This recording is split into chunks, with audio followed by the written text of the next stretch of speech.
A buck swope joint.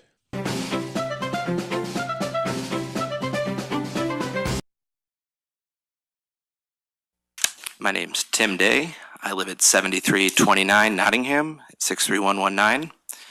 I stand with everyone speaking in opposition of the Tower T rezoning, but tonight I'd like to talk about Steve Stenger.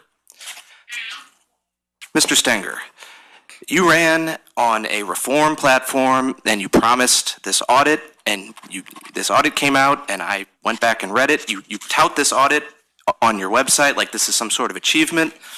I went through the entire audit report, which I realized was done by a third party, but nowhere in this audit did I find anything related to the Port Authority or any of those funds.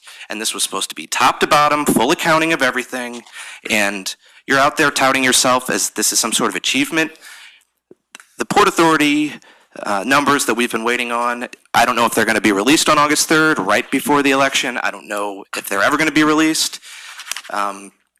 But I just think there's no transparency on that issue, and for you to act like you're some sort of reformer, it's laughable. I'll also point out that from the time the audit came out, or when the initial report came out, and basically said there wasn't that much conflict of interest. They didn't really find much evidence of conflict of interest. But ever since that report came out, ever since essentially the test was over, it's just been one thing after another. You've got the county offices, we're paying 2 leases for one office, another office was moved, the guy that negotiated it for the county was working for your campaign the year before, he was still getting paid in back pay by the same, and that back pay was funded by the people that benefited from that deal. I mean, it's just, any third grader could connect these dots. You never answer anything. Do you have anything to say in your defense on these matters?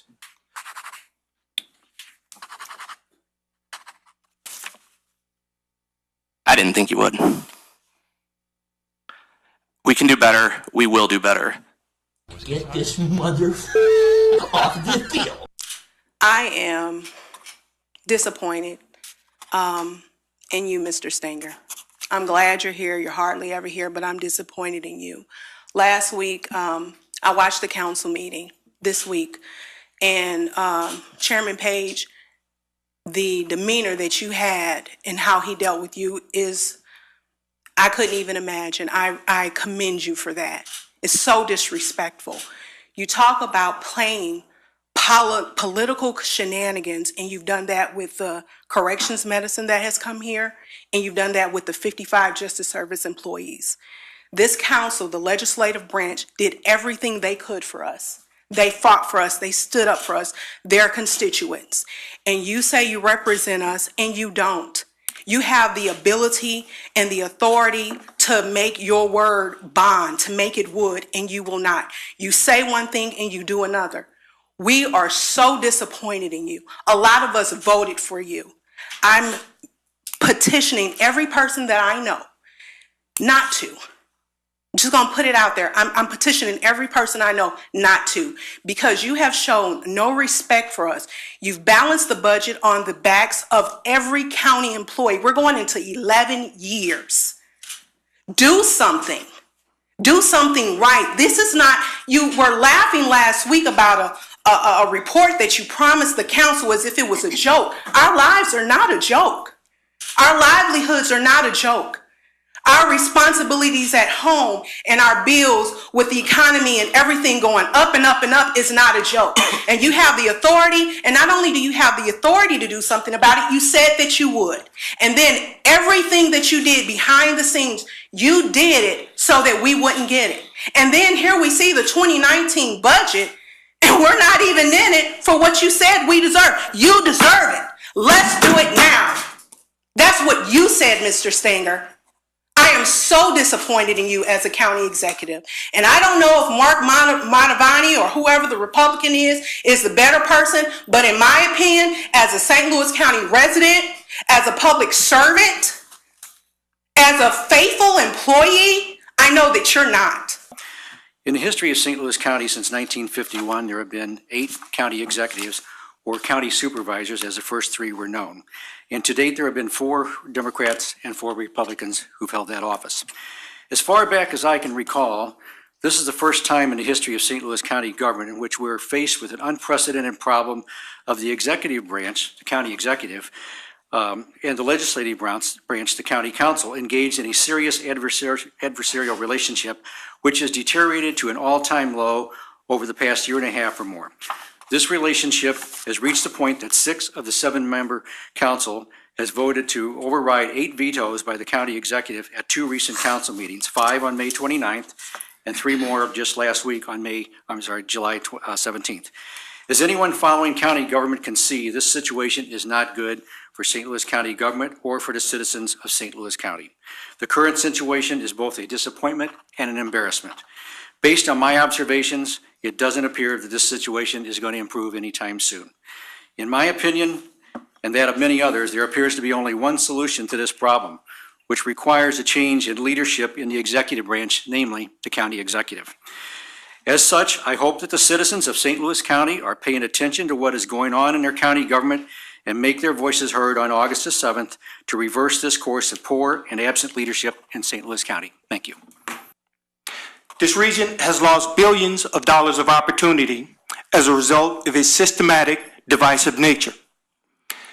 As a result of that divisiveness, we've lost China Hub opportunities, professional football twice, Major League Soccer opportunities, and not to mention all of the young, talented, and bright minds that don't want to endure this environment and they go elsewhere.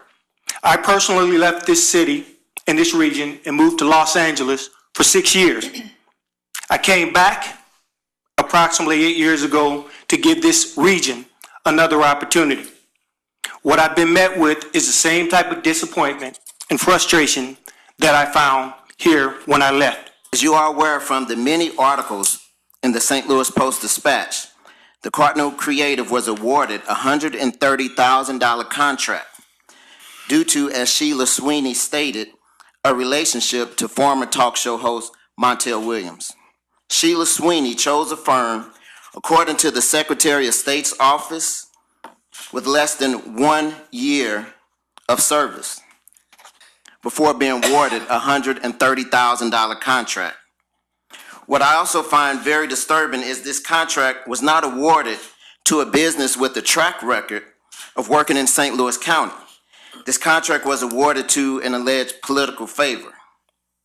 I would like to commend the County Council's Ethics Committee for launching a probe to look into the St. Louis Economic Development Partnership and the St. Louis County Port Authority agencies' procurement policies and real estate transactions. On July 13th and again on July 17th, the committee sent correspondence to all members of the Board of Directors of the St. Louis Port Authority requesting their appearance before the committee today. Despite 10-day notice, none of the board members appeared. The committee's concerns regarding reported irregularities in the Port Authorities and the Economic Development Partnerships transactions and use of public funds are legitimate and must be explored further. Moreover, of equal, if not greater concern, is the fact that I have recently received information from a very credible source that the Executive Director of the Port Authority and the Economic Development Partnership, Sheila Sweeney, recently solicited the assistance of the St. Louis County Police Department because she was suspicious of a vehicle she believed was following her. When St. Louis County Police stopped the subject vehicle, they were advised that the occupants were in fact federal agents. Perhaps this is why Mr. Hatfield is challenging the committee's authority and is interested in a closed session meeting. While the committee and this council are not law enforcement, we still need, indeed are charged with the responsibility of understanding how millions of taxpayer dollars are being spent so we can protect the taxpayer. That's all I have, Mr. Chair. Thank you. Thank you, Mr. Tracus. I participated in that hearing as well, and I've also heard a similar story about investigation of the Port Authority Executive Director and the staff. But we do need to understand what's being hidden. We do need to understand who is paying for one of the top lawyers in the state, who also was involved in the Greitens impeachment litigation. And we need to understand who the clients are that are being represented. I understand why the Port Authority attorney might want a private meeting to discuss our line of questioning, but I agree we're not law enforcement. We do have a duty to understand how taxpayer funds are being spent, and we do have a duty to understand if they've been spent appropriately, and we will follow through. We do understand that this is an election season, and we'll be picking this up in a couple of weeks regardless of the outcome, and we'll continue this discussion.